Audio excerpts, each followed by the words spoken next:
لوٹے بکے، قاضی بکا، منصف بکے، مولوی بکا، وائز بکا، صحافت سے لے کے قلم تک بکے، کچھ مہنگے بکے، کچھ نیلام بکے، حقوق کی بات کرنے والے تنظیم بکے، انسانی حقوق کے نام پر کام کرنے والے نام نہاد ایکٹیوسٹ بکے۔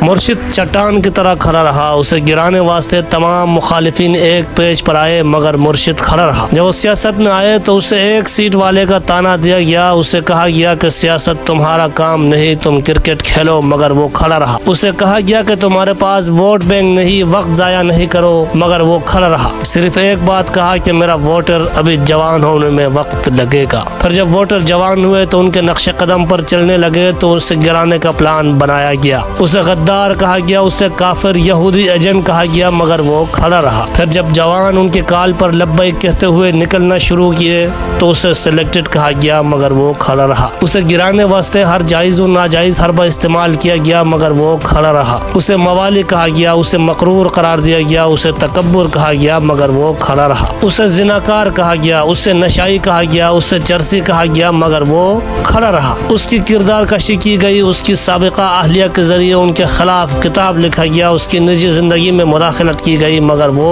کھڑا رہا۔ اسے گرانے واسطے اس کے خاندان والوں کو بلیک میل کیا گیا مگر وہ کھڑا رہا۔ اس کی حکومت گرائی گئی، اس کے لوگ خریدے گئے مگر وہ کھڑا رہا۔ اس پر جان لیوا حملہ کیا گیا، اسے ڈرایا گیا، اسے دھمکایا گیا مگر وہ کھڑا رہا۔ وہ خود سختہ جلاؤ گراؤ کے جرم میں اس پر غداری کا مقدمہ چلایا گیا، 200 سے زائد FIR ان کے خلاف درج کیے گئے مگر وہ کھڑا رہا۔ اس کی سیاسی جماعت ختم کیا گیا، اسے انتخابی نشان واپس دیا گیا مگر وہ کھڑا رہا۔ پھر اسے خریدنے کی کوشش شروع ہوئی، اسے بیرون ملک جانے، ڈیل کرنے اور اربوں ڈالر لینے کا کہا گیا مگر وہ خاموش مسکراتا رہا اور ڈٹا رہا۔ پارٹی تولنے اور نشان واپس لینے پر شاید ہی پریشانی ہوتی مگر وہ اس دور کا عارف ہے جس سے سب کچھ معلوم ہے، کیونکہ کروڑوں نوجوان اسے فالو کر رہے ہیں جن کی مرشدی کوئی آسان کام نہیں۔ جب اسے گرانے کے سارے حربے ناکام رہے تو اس کے خلاف لوگوں کو خریدنے کا سلسلہ شروع ہوا۔ لوگ بکتے گئے، تماشا لگا رہا مگر وہ ڈٹا رہا۔ کئی لوٹے بکے، قاضی بکا، منصف بکے،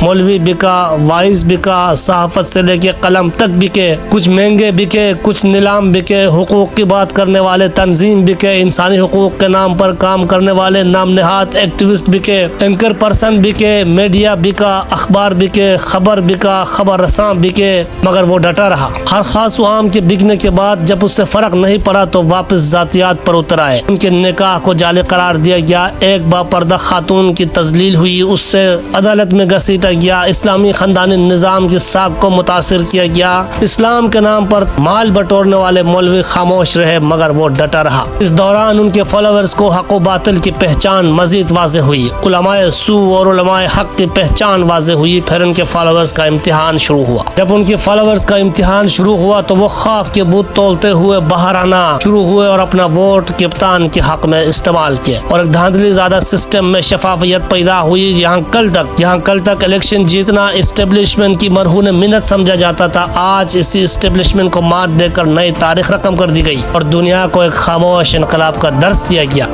اب 1000 مرتبہ نتائج تبدیل کریں، آپ 1000 مرتبہ نتائج تبدیل کریں مگر کوئی فرق نہیں پڑتا۔ تمہارے خلاف ہماری نفرت مزید بڑھے گی اور خان کی مقبولیت میں مزید اضافہ ہو۔ یاد رکھنا، اگر تھوڑی بہت بھی شرم و حیا باقی ہے تو تمہیں سرنڈر کر کے مرشد سے معافی مانگنا چاہیے تاکہ ملک و ملت کی مزید رسوائی نہ ہو۔ شکریہ۔ یہ ویڈیو ہم مرشد سے پیار کرنے والوں کے لیے بناتے ہیں۔ اگر وہ مرشد سے پیار کرتے ہیں تو انہیں چاہیے کہ اس ویڈیو کو سنیں اور اس سے آگے شیئر